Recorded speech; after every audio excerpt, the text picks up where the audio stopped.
we see artists' lives playing out right in front of us, via social media, whether it is someone like a Kanye West who has talked about, he's been open about his bipolar diagnosis and what that's been like. And we've heard Kid Cudi talking about it, even the mighty Kendrick Lamar. I think his last album was like an ode to mental health, and generational trauma and that sort of thing, and how it affects the family and visually.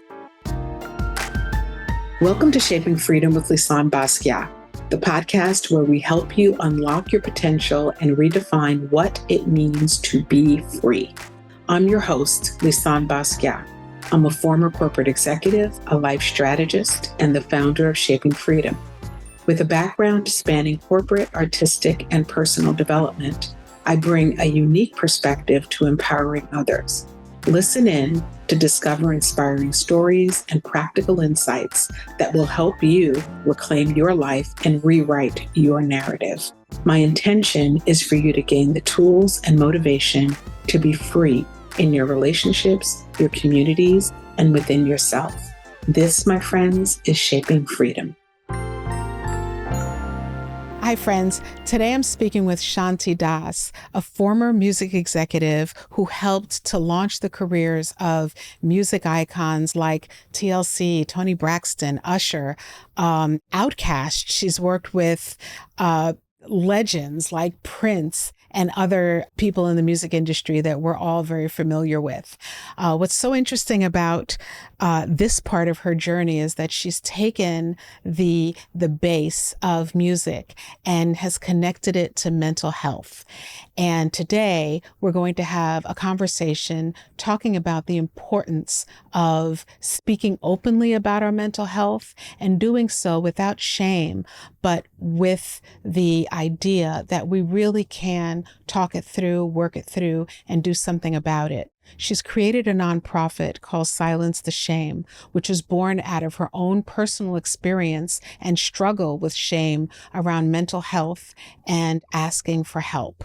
We also talked about training parents to talk with their children about what it looks like to manage your own mental health and what it looks like as a parent to create an environment where children feel safe and able to communicate openly about the things that they're struggling with. This is an incredible conversation. I'm really looking forward to you hearing it. And this is my conversation with Shanti Das.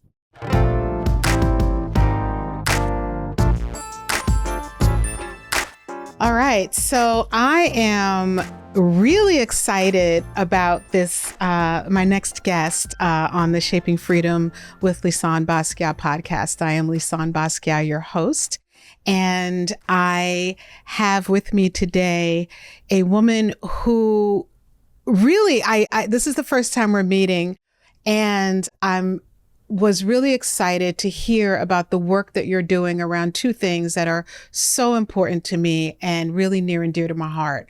One is the work that this woman is doing around mental health and mental illness and bringing awareness to mental illness through her nonprofit, Silence the Shame.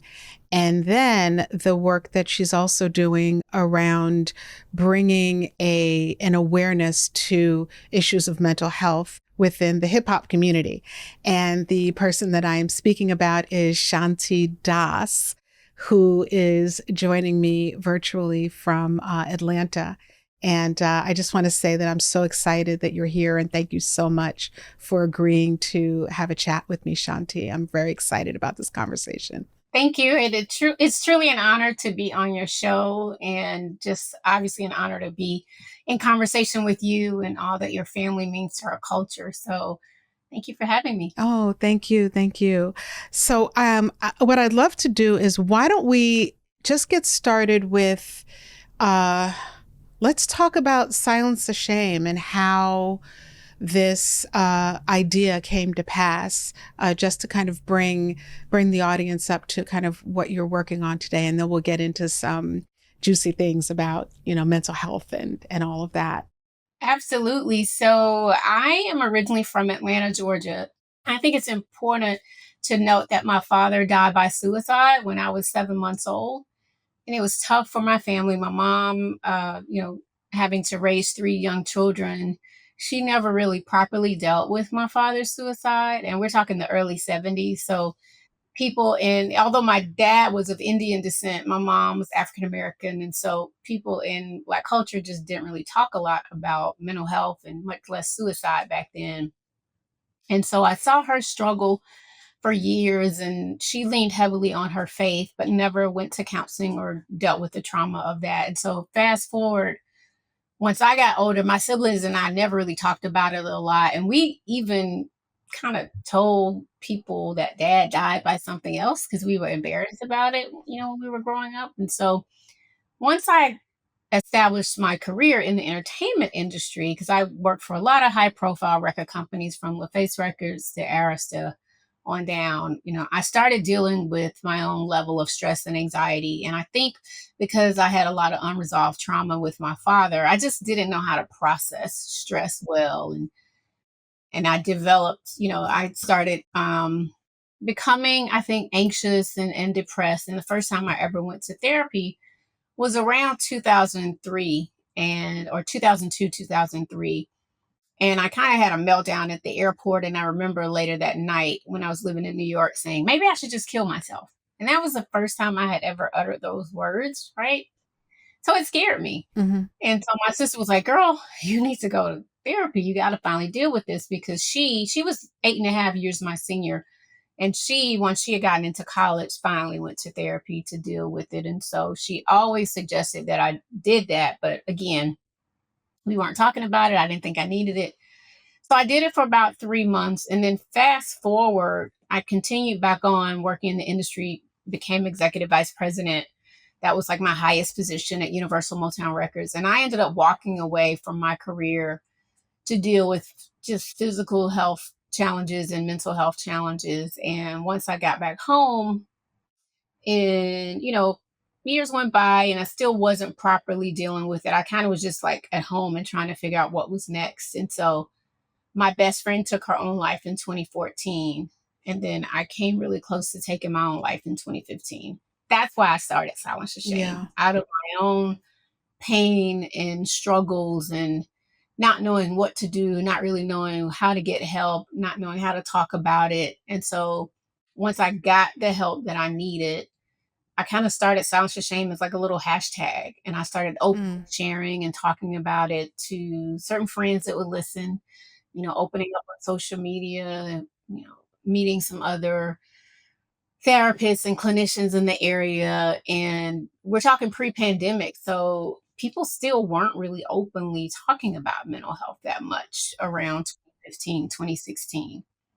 And so I decided to do a soft launch in 2016. I got Nick Cannon and a couple of people to do some video drops for us. And we did like a press launch in Atlanta in May, which is Mental Health Awareness Month. And then I said, I need to take this thing a step further because, people are showing interest. They're wanting to do more. They wanted to talk about it more. And so when May of 2017 rolled around, I said, I'm going to make up our own day. I'll make May 5th National Silence the Shame Day. And I thought, there are all these other days out there. Why can't we? You might as well. Right? Why not? So we created this little graphic for social media and ended up getting like 90 million impressions in one day. Wow. Yeah. So it was really powerful. And it kind of essentially started as like this movement, particularly in, Black communities and in the entertainment industry, and formed a board of directors and got people on board to help and support.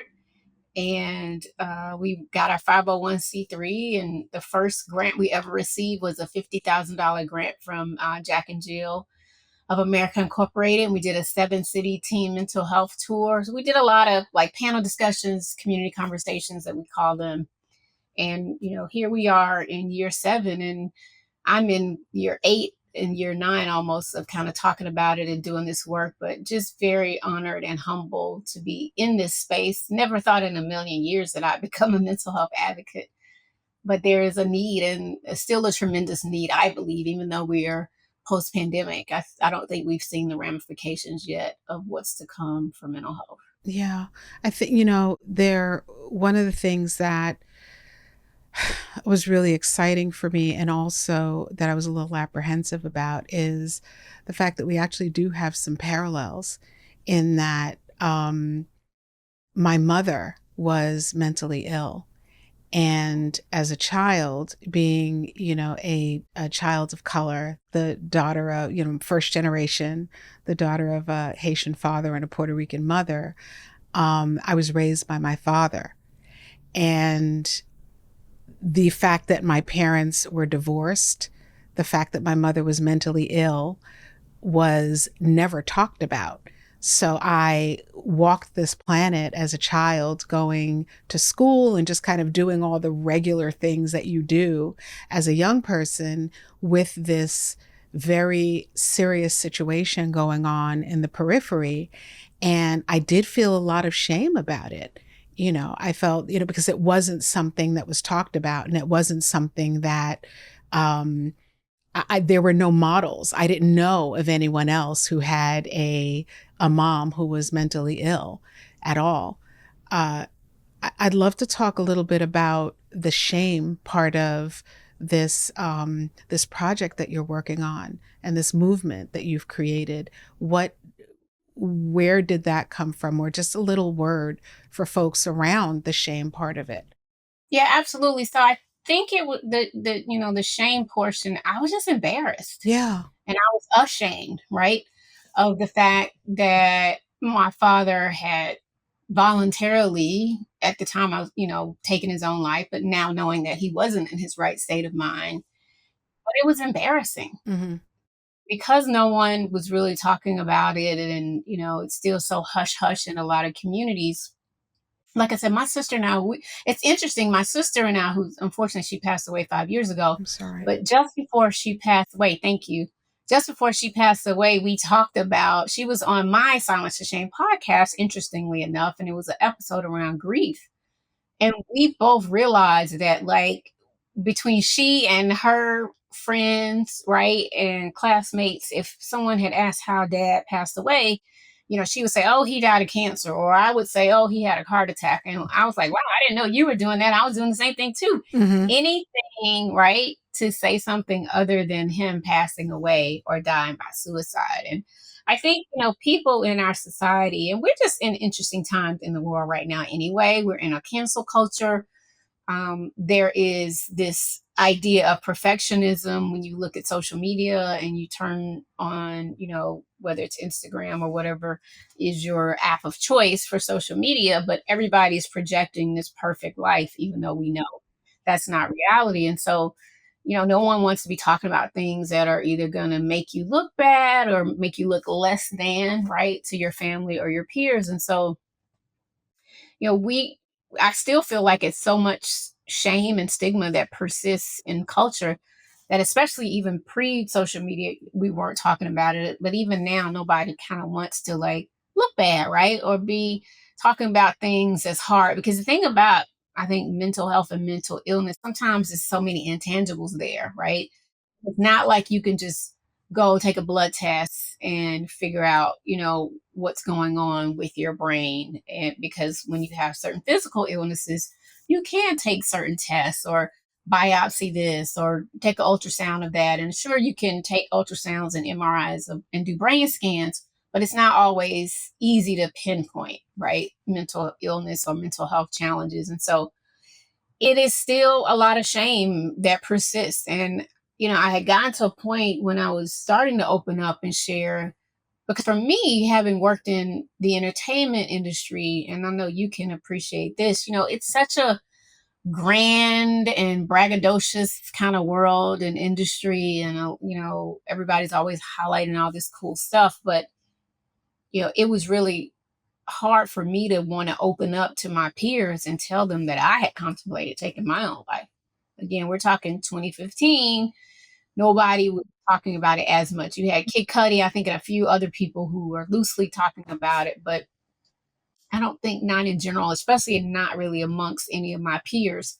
And there were some of my colleagues that had taken their own life in, like, the 2000 decade, and then maybe even early 2010, and it was very hush hush. Even then, when that happened, nobody really talked about it.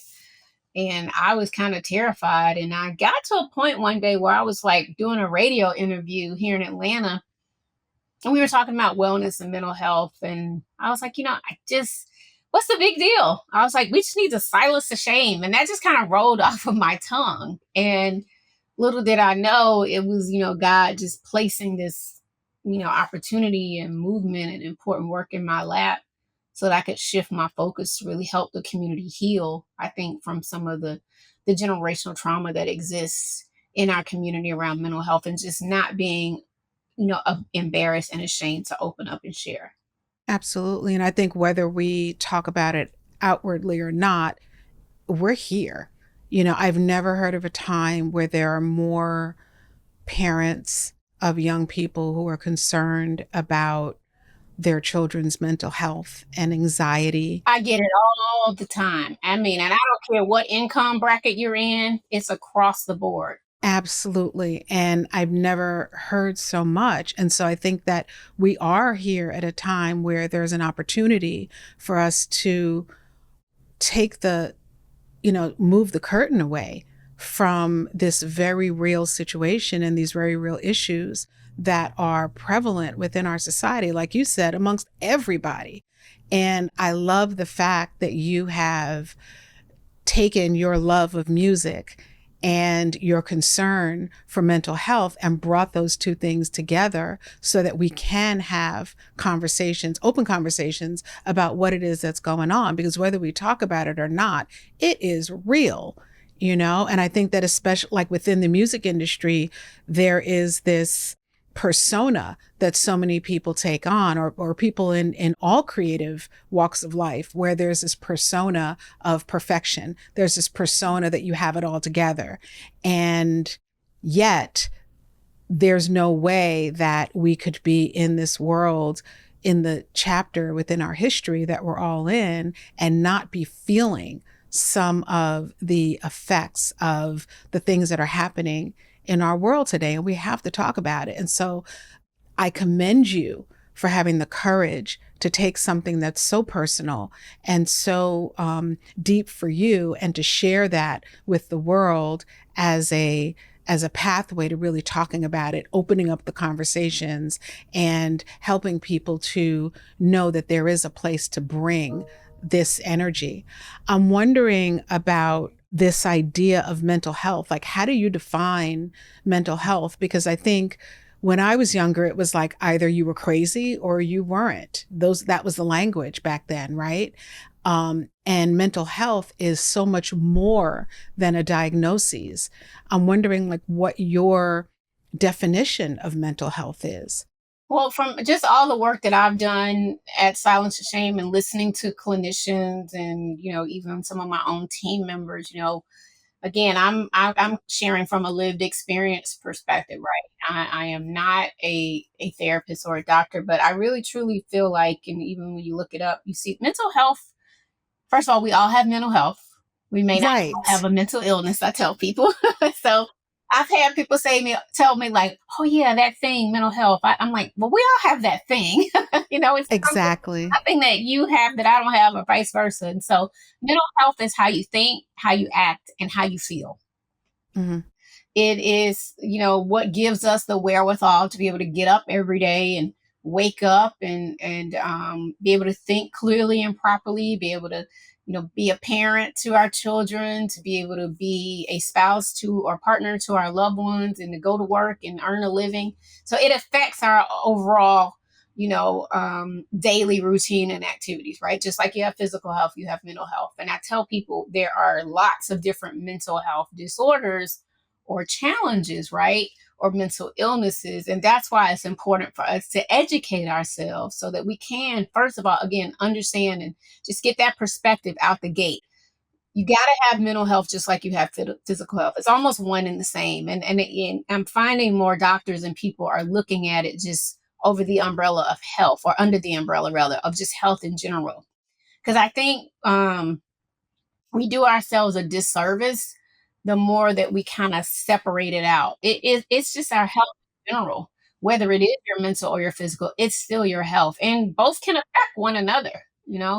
I've seen that when I was dealing with a high level of stress and anxiety, and somewhat depression, although I had not been properly diagnosed with depression at the time. I had gotten diagnosed with what was called cervical spinal stenosis. I was riding in a taxi uptown one day going to Harlem for a meeting, and my entire right side went numb. Mm. I couldn't feel my hands. I couldn't feel my right leg. And it was all a direct result of stress. And I'm in my late 30s, mid to late 30s, really relatively young for that type of diagnosis. It should have been someone in their 60s, 70s, or 80s getting diagnosed with that. And so it was the stress and all of that causing that physical health problem. And it's so many other things that I can name, right? That, even with, being stressed out, we have panic attacks that mirror a heart attack, but also cause heart strains on the heart, right? And so many other things. And so I think once we can just understand that our mental health is just as important as our physical health, then I think we'll be a lot further along as a society. And that's why my organization, I think Silence the Shame, is so important, because we don't do direct services. We push people to clinicians and other resources, but we educate you around just that fact. Like, what are the different signs and symptoms of mental illness? How should they be treated? How do you have healthier ways to cope? How do you deal with burnout in the workplace? All these different things. And we bring in all these professionals, and we are a mental health literacy organization. And, we curate community conversations and self-care socials from a wellness perspective. And we do corporate wellness trainings, all so that we can educate the community on the who, what, when, and where of mental health. Yeah. And I think that we're made up of, there's our spiritual side, our mental, our emotional, and our physical. And, the mental is really the thoughts. And, there are also some clinical diagnoses around that. But then there's your emotional well-being. And a lot of times your mental well-being or not is an offshoot of what's happening with you emotionally. So the same way, like you said, that we take care of ourselves and focus on addressing how we're going to show up in the world and how we're going to integrate self-care into our daily lives, it's important to pay attention to all of it, to pay attention to what's coming into our minds, what we're allowing into our minds. If your thoughts are racing constantly, right, it's gonna affect your mood and how you feel, right? And your emotions, whether you're happy or sad or what have you. So you're 100% right. It's all connected.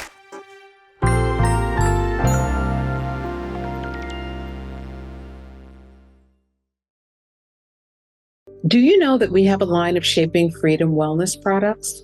Each are beautifully crafted and designed to support you in cherishing your mind, body, emotions, and soul. Carve out a sanctuary in your life with our Luxe sustainable yoga and meditation mats, essential oil candles, and more. Embrace self-care and reflection with every item, lovingly created to enhance your daily practice of spending time on you. Elevate your wellness journey with Shaping Sanctuary Collection, because you deserve to feel balanced, nurtured, and inspired. Visit shapingsanctuary.com for more information.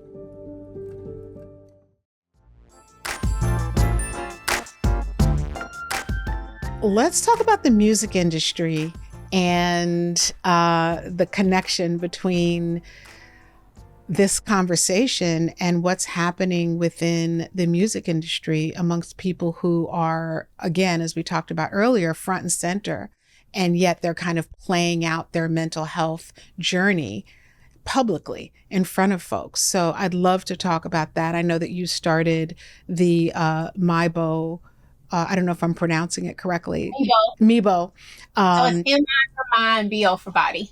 The MIBO podcast last summer, and it was in honor of the 50th anniversary of hip hop. So, and I know you've had some amazing folks on there. I actually listened to your conversation with DMC on my way up here, which was really profound.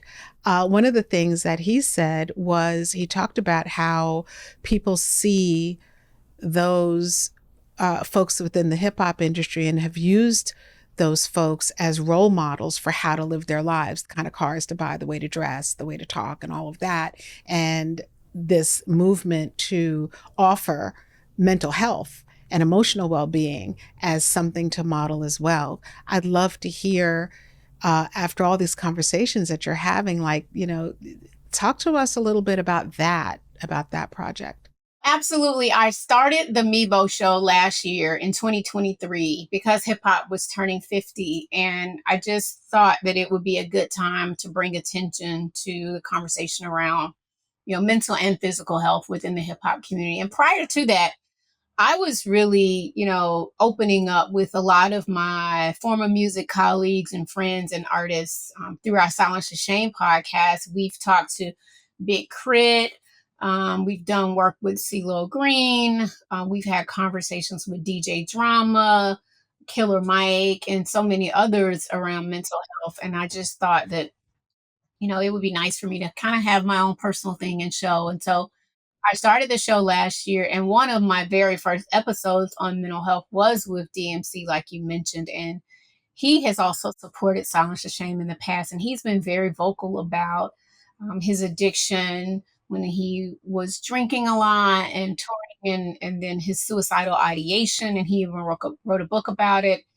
And I just felt like, we needed to have more of these conversations happening. And to your point, we see artists' lives playing out right in front of us, via social media and online. And, whether it is someone like a Kanye West who has talked about, he's been open about his bipolar diagnosis and what that's been like. And we've heard Kid Cudi talking about it, even the mighty Kendrick Lamar. I think his last album was like an ode to mental health and generational trauma and that sort of thing, and how it affects the family and individually. And so we're seeing all these artists open up about it. And I'm very excited that I feel like finally we're at a point, particularly in hip hop, where artists feel okay with sharing. I just want to make sure that they're taking that next step and actually doing the work and getting the help, right? Because, some of these folks I know and some of them I don't know, but I still feel like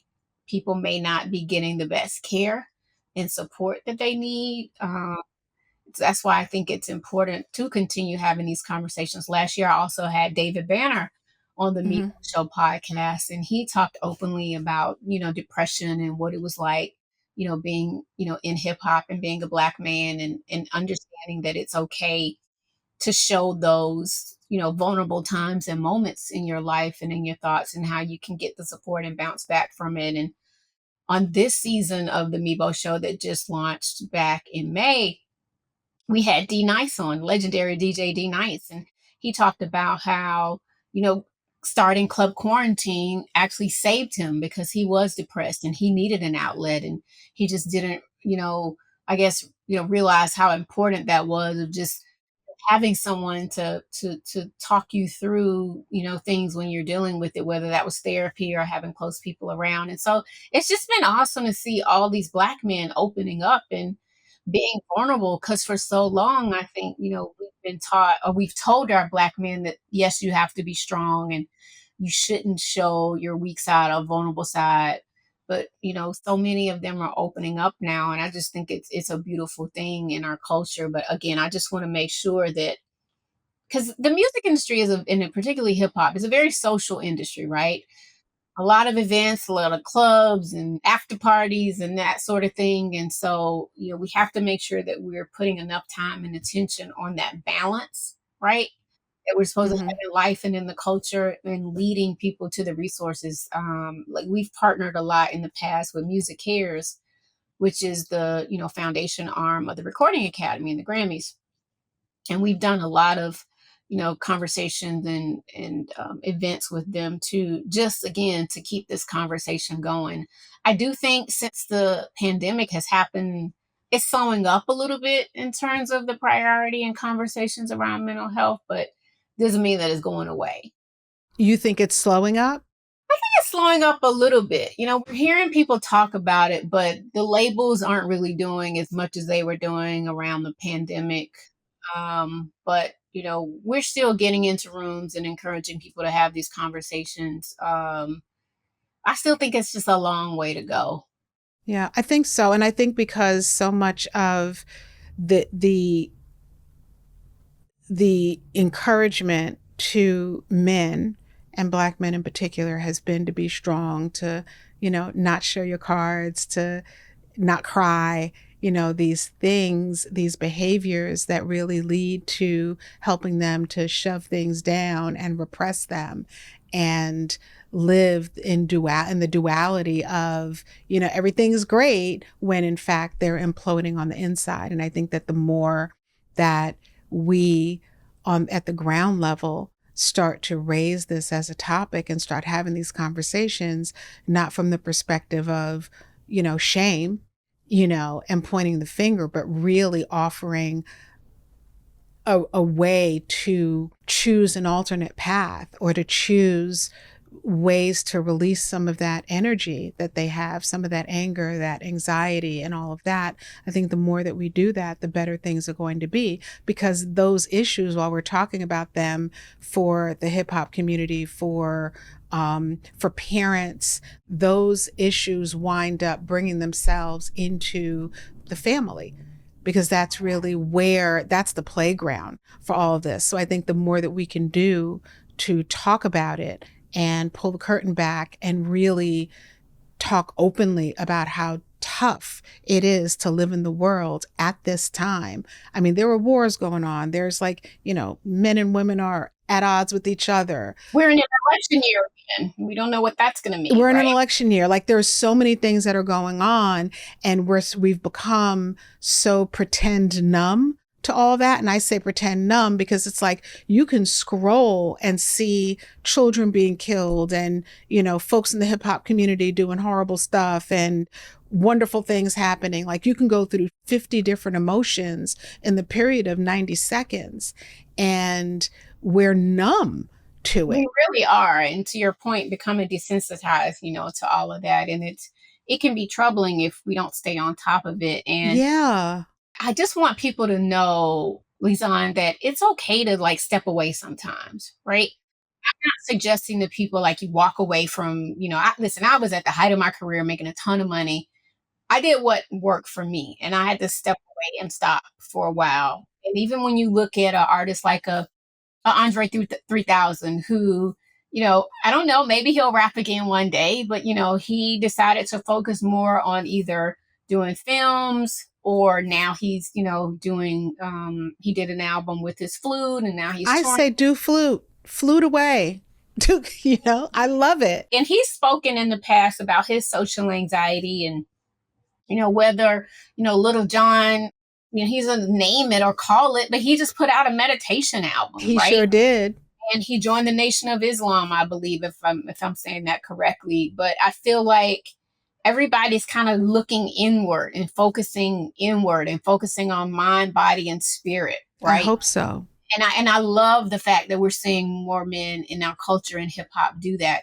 It's okay to take a sabbatical if you need to, and recenter yourself and come back. And, life has a way of sitting you down too, if you don't take that time to care for yourself properly. And, to your point, it's interesting you talked about, we have a range of emotions in 90 seconds, and that can be really hard to process at times. And so I want people to know, whether you talk to a therapist or a life coach, you got to talk to somebody. I don't want to see all these emotions and different thoughts pinned up and on the inside. And then seeing some of our hip hop heroes, to your point, doing some terrible things when that was a part of your history. Even for me, it's been weighing on me emotionally. It's looking at a part of your past and history of these people that you knew and worked closely with, and it's losing a piece of your history. And it's well, what does that mean?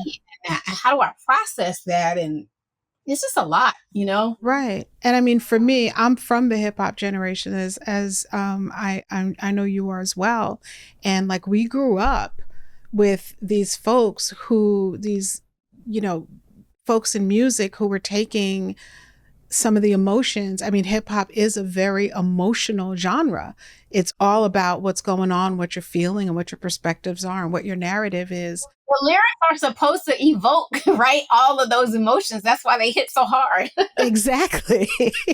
Exactly. And so it's like, how do you take that and kind of evolve that as well? I think there has to be a maturity, a maturing to that, to the narrative. Right. And I think that now that it's 50 years, like there's the opportunity to see even those hip hop artists who have evolved from being teenagers and talking about whatever the topics were to where they are today and whatever those topics are, because people are watching. I mean, the hip hop, genre is huge and it's global and it has grown and it is in every walk of life has some semblance of hip hop in it. And I'd love to see us hold hip hop accountable. And I'd love to see the folks within hip hop holding themselves accountable and, my goodness, hold each other accountable, because here we are, two women talking about hip hop and talking about mental health amongst Black men and Black young people. And there's got to be some conversation amongst Black men, speaking both to their peers and to their colleagues, and also speaking to, the younger folks who are coming up to kind of help them along. We have to become more generous. And the way to do that is to take care of ourselves. Because if you take care of yourself, then you have it to give. 100%. That's why I love and appreciate Charlemagne. I think he has grown and evolved tremendously, utilizing his platform as a radio host and, talking openly about going to therapy, talking openly about his challenges, his emotions, his thoughts, how he feels from day to day and how that changes. But he's been very consistent with it. And I've been, completely honored and humbled to be on the Breakfast Club 7 years in a row. Literally. I know, I've heard. Yeah. Last month, my 7th consecutive year on the Breakfast Club. And I'm not a celebrity, but they allow me to come on and talk about what we're doing with Silence to Shame and the importance of it every May 5th. And, it's those type of platforms in the hip hop community that also can keep this narrative going, right? And promote the idea of us, being able to talk about the good and the bad, right? And being authentic in our feelings and our thoughts. So I appreciate the platforms too within the hip hop community that allow us to come on and talk about it and share, and that are part of the solution and not a part of the problem. Mm-hmm. Absolutely. I have a couple of questions for you. One of the things that's really important to me is that this podcast, that I have the opportunity to share the stories of amazing people with the audience, which obviously we're doing right now. I think it's also important that we talk about the how, that people walk away with something that they can apply to their lives and to their own situation.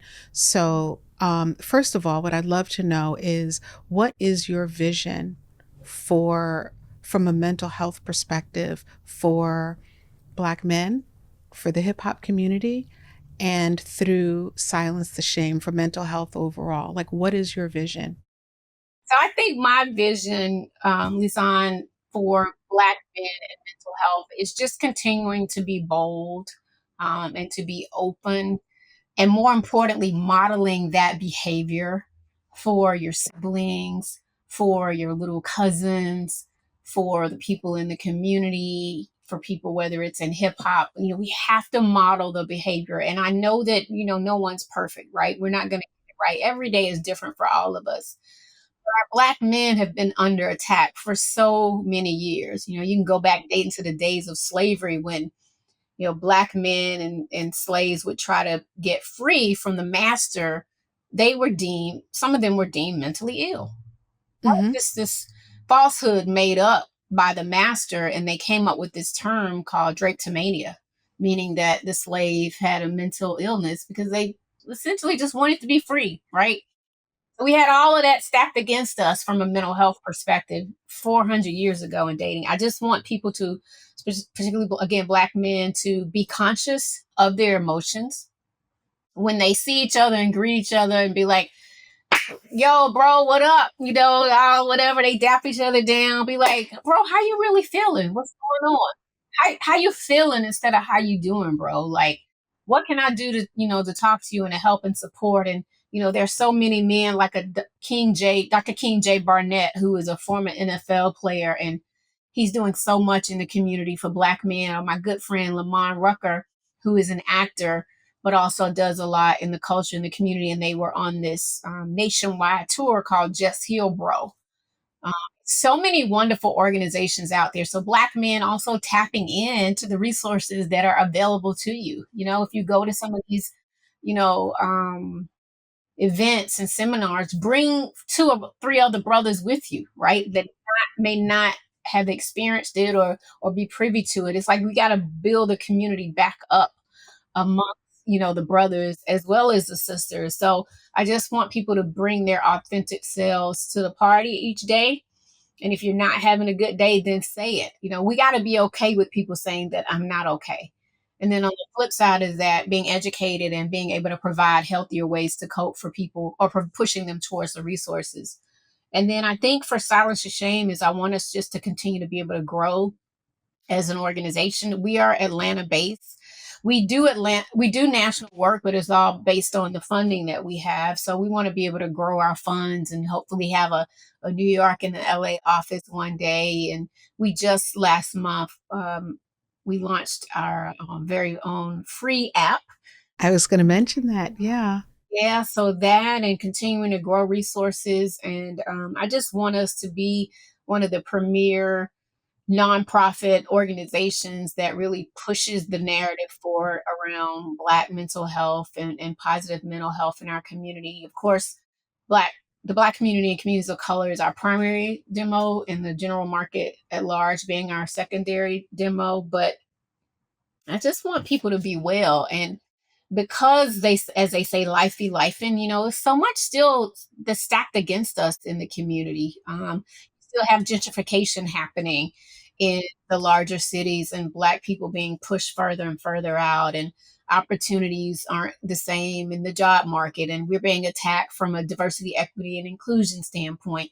All of that is going to contribute to stress and anxiety in the workplace and different things. So we got to just stay open. We have to keep these conversations going. We also started during the pandemic, or right after the pandemic, because I remember what the Sunday dinners used to mean to our Black community. So we started having Silence the Shame Sunday dinners, where we would invite about 8 to 10 friends or constituents, and we had hosted one in my home, and we had someone lead a conversation around mental health and wellness. We had parents bring their kids, and we had a really great intervention with a stepmom and her son. And by the end of the conversation, he was opening up and talking. And she said he would not open his mouth about anything around mental health. Oh, wow. That's amazing. Yeah. And it was the power of just community and food and faith, and kind of getting back to just some of the old things that worked in our family, in our community rather, around the Black family and our morals and stuff. And so I just want us to kind of get back to what it used to be, loving on each other, not judging one another, being able to offer the support, and being able to push people to the resources that they need to be, to lead healthy lives rather.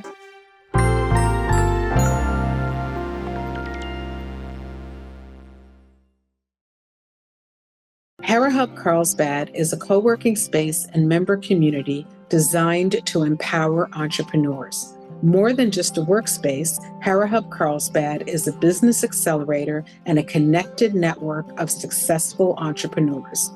Imagine a collaborative, serene, and spa-inspired environment where you can thrive. Our unique community allows each member to be both a guide and a student, fostering leadership and continuous growth for both you and your business. Experience an uplifting, supportive atmosphere that will elevate your entrepreneurial journey. For more information about HeraHub Carlsbad or to schedule a tour, visit herahub.com/Carlsbad. We also have locations in Temecula, Irvine, Washington, D.C., and Hera Hub Carlsbad is one of 3 Hera Hub locations in San Diego, the others being in Mission Valley and La Jolla.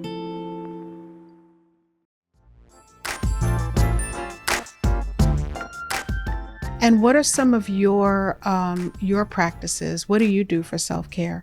So first and foremost, I used to be the person that literally would get up, either be on the phone or like this every morning. And so I try to start my day from a place of prayer in the mornings before I get on my phone. Even if it's a short prayer, I'll say a prayer, or there is a YouTube link that I like.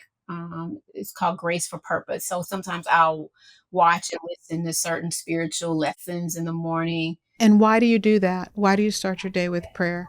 because it's a good way, one, for me to show gratitude, because I am such a strong person of faith, and not to impose my faith on anyone, but for me, I feel like, every morning that I wake up is a blessing from God. I know that every day is not going to be a good day, but I still try to find joy in the moment and things that I'm going through. I show gratitude. Like my knee just gave out at a conference over a week ago, and it literally stopped everything for me. I couldn't walk.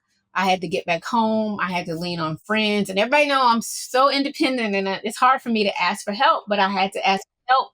There were some other things that I needed to deal with in my own household and different things. And it was like his way of just telling me to stop. You're doing too much. And if you're not going to slow down, I'm going to slow down for you. Isn't that always the case? Yeah. And have you focus on the things, that you need to before they get out of control. And so I just try to find lessons in life and every day. And by me starting my day through prayer and gratitude, it just sets the tone for the day. And that's not to say things won't happen, but at least I can start my day from a place of peace and calm, Nice. not chaos. So I Mm-hmm. don't get up looking at the news right, first thing like I used to, because that can make you anxious too. Absolutely. It's like you're inviting the world in to tell you how to have your day. Exactly. So I do that. Sometimes when I'm walking good, I take walks. That's another way that I center myself and I ground myself. Um, and then, other thing I do is, from a social media standpoint, I have started to limit the time that I'm on. I'll get on and check my page, and because of the algorithms, things are so different now. You don't really see everybody's page that you want to. I'm constantly, being inundated with pages I don't follow. So I limit that. And then I have I'm gonna find it real quick, but I have the 3 Ds of social media. The first D is discipline, and that goes back to spending less time a day, right? I try to I make love that. sure I am disciplined about the number of hours and screen time that I give towards social media. The second is discernment. Is what I'm watching good for me? Mm-hmm. Figuring out, should I really be looking at this? Is this going to re-traumatize me from certain things that I've already dealt with, right? So having the discernment to know, should I be watching it? And the third D on social media is, does this content feed my soul or break my soul? I love that. D for delightful. So if it's not delightful and if it doesn't feed my soul, then I'm going to either keep on scrolling or I'm going to turn it off. Right. That is super important for me. And I just, I try to give myself grace throughout the day. And so I look at just my life now in terms of grit, grace, and gratitude. Mm. I need to have the courage, right? And that's where the grit comes in. The courage to ask for help if I need it. The courage to slow down, right? Or just whatever I need, the courage to do it in my life. And that's where the grit comes in. And the grace is giving myself permission to have good days and bad days, or giving myself permission to fail if I need to, or just bestowing that grace upon myself, and also giving myself permission to go to therapy if I need to. Sometimes I feel like if I'm feeling anxious or if I'm not feeling like myself, I feel like I fail myself. Mm-hmm. But giving myself the grace that I need to actually heal. To be human, to allow yourself to be a human. Yeah. every day, even though I am this founder of Silence to Shame, and I've done all these interviews, I've traveled around the world sharing my story. I'm not gonna be. I'm not perfect, and to your point, I am still human. I have good and I have bad days, but give myself the grace to recenter or to get help or go back to therapy, or if I need antidepressants, whatever it is. If I need to rinse and repeat every single day to start over again, giving myself the grace to heal, because I'm the biggest project that I'm ever going to work on in my life. Absolutely. And it's the longest relationship.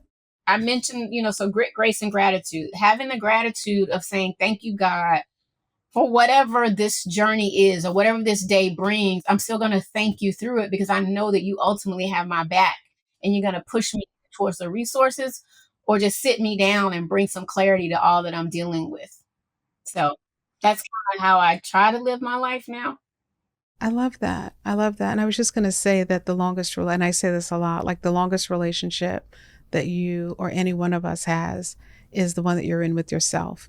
And so that is the relationship that I believe if we focus on, it helps us to then have a different way of showing up with and for other people. Before we wrap up, I'd love to know, how can we support you? How can we support this work that you're doing? Well, thank you for that. We're just, ending, coming off of National Silence and Shame Day and Mental Health Awareness Month. But and that's May 5th, is it? May 5th. Okay. But I was totally honest, part of being in the nonprofit space, you're able to apply for grants and get programmatic dollars, but it's really tough with operational dollars. And people don't understand that nonprofit work, it's still a business. You have staff, you have payroll taxes, you have salaries and that sort of thing. And so we had to cancel our gala this year because we just didn't have the operational funds to support it. So, $1, $5, if any of your listeners want to donate to us, or know of any operational grants or any other resources out there, we welcome that. For our organization as we continue to try to grow. I'm praying and trusting that God wants Silence to Shame to continue to grow exponentially so we can scale and be sustainable. So we're looking for larger partnerships as well. If you want to volunteer your time for our organization, let us know if you are a grant writer or maybe if you do graphic work or video work or just whatever your skill set is, we'll look to that if there are any synergies there. Also download our free app. The app is available for all iOS users and Android users, and this is the first iteration of it, so we really need people to download it, rate it, leave good feedback. We are nowhere near where we want to be. It's a lot of other things we want to do from an upgrade perspective, and we just want to know what you think, whether the app is good. If it's not, tell us what you don't like about it or what you do like about it. So we welcome all of that feedback. And again, that's just a free resource for the community. We also have really great content that exists from the last, 6-7 years on our YouTube page. So if you're listening or driving in the car, listen to some of our community conversations and forward that content on. If you know somebody's struggling, just say, hey, take a look at this. This might help you. I mean, we have everything on conversations around menopause and mental health to mental health in the workplace. And all of those conversations, in my opinion, are still very relevant and valuable to the community. So check that out. We also have a Silence to Shame podcast that's available on all podcast platforms. So please check out, again, even previous podcast. You could binge listen to previous podcast episodes, and our website is www.silencetoshame.com. So please check us out. And then my own personal show, the Mebo Show. Please, listen to it. It's THEMIBO Show, SHOW. It's on YouTube as well as all audio podcast platforms. And you can follow me on Instagram at Shanti Das 404, SHANTIDAS 404. Just out here trying to do my best to inspire others to get help if needed, or just to educate their own families and communities around mental health and wellness.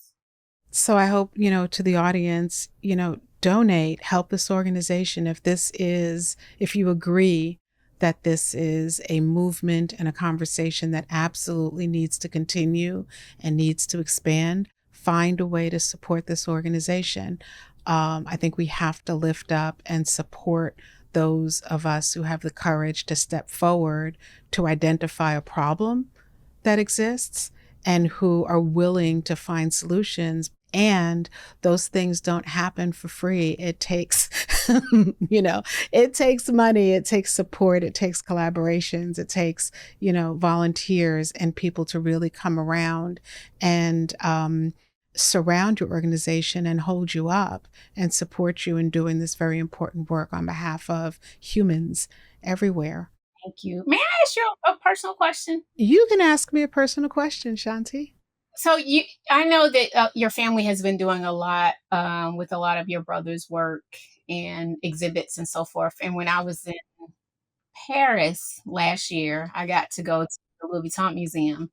Oh, that was an amazing, amazing show at the Louis Vuitton Foundation. It was everything. And I'm just so proud to see how you all are lifting up the legacy, the rich legacy of your brother and his brilliance.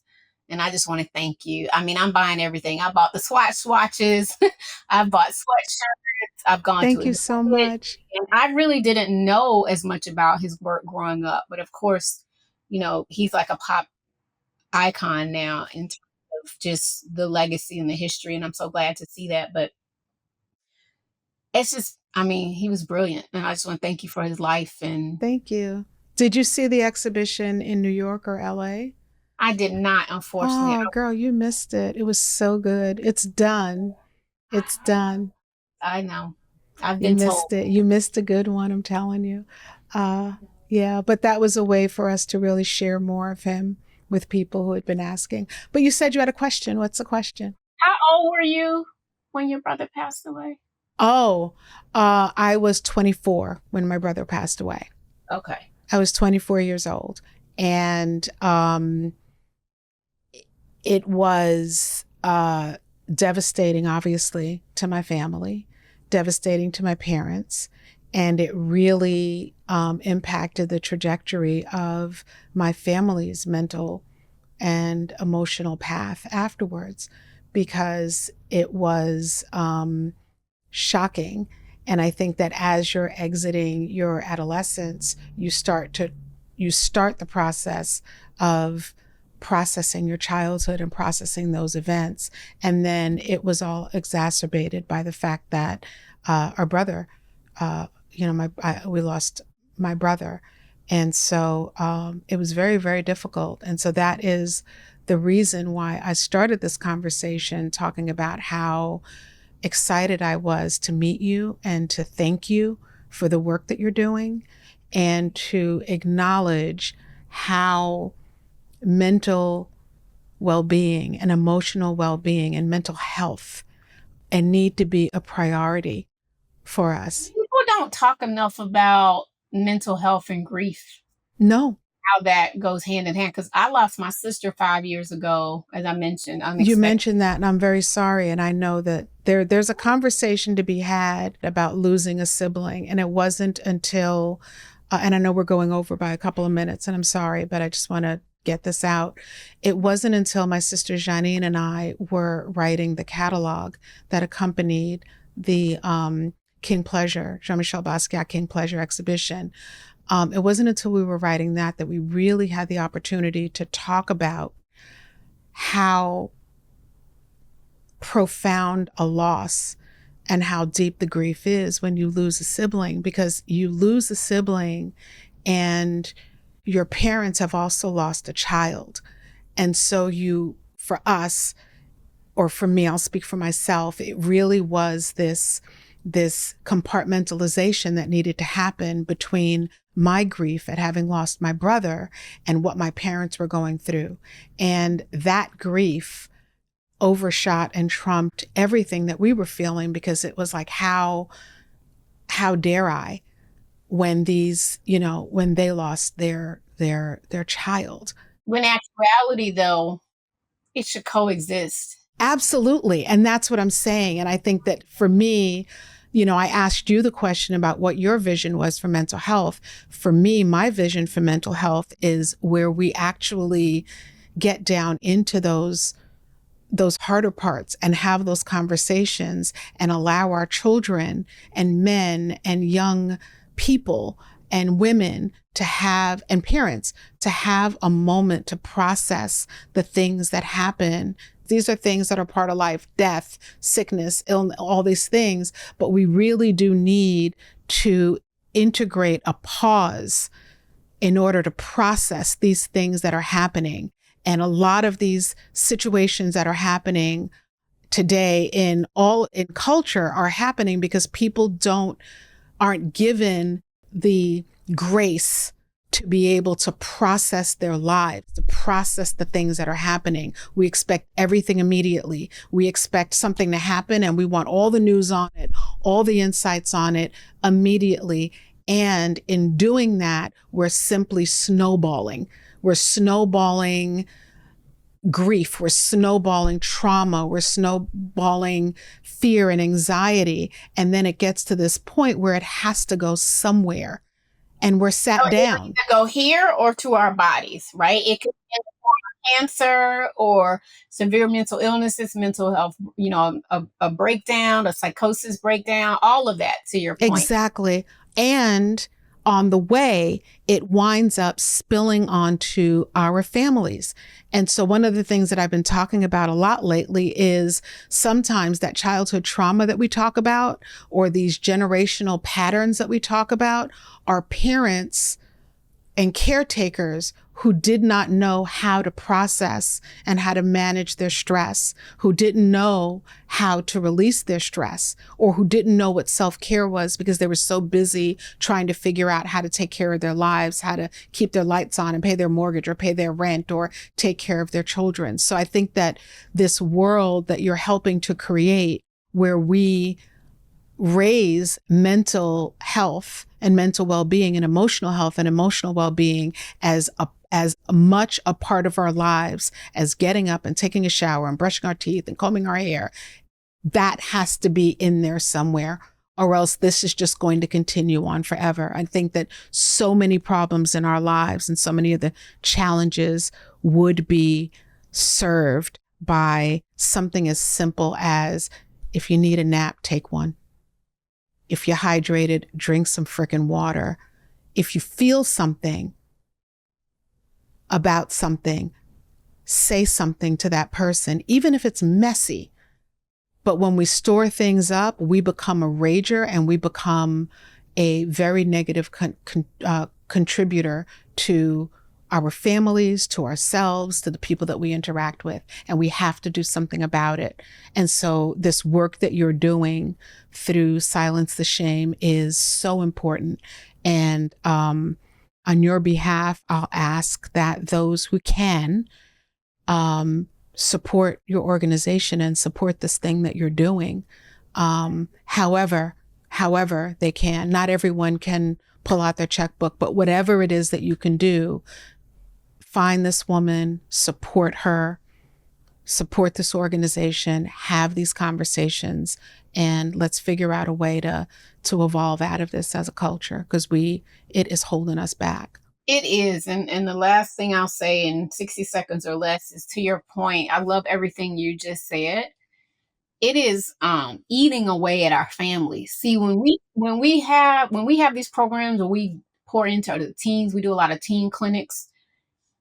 The parents, or either the father, or either sometimes in some situations the mother, they're not whole, or they don't want to talk about mental health. And so you can't send a child home to deal with families who still have a lot of stigma and don't want to talk about it. So to your point, we need families to have these conversations. Like you said, when a loved one passes away, sit down, stop. Everybody put your phones away. Let's talk about this. Yes. Pissed off. Let's share emotions. How do you feel? Are you angry? Which stage of, grief are you in? Denial? Like, you got to talk through these situations because it's festering and it's tearing some families apart. Absolutely. Has torn them apart, even though they're still existing. And you have to be willing to listen. You got to talk about it. And so we have these also called parent cafes, where we train parents how to talk to children about mental illness. So that's one of the programs that we offer. So if you are able to, volunteer or do something, we appreciate that. If you do have the means to donate, you can text the word silence, SILENCE, to 707070. I am just so grateful and humbled to be in your presence today. I hope you continue on this important work, all these conversations for our community. And again, blessings to your family, and may the legacy of your brother live on forever. Thank you so much, Shanti. I really appreciate your time. Thank you, thank you, thank you.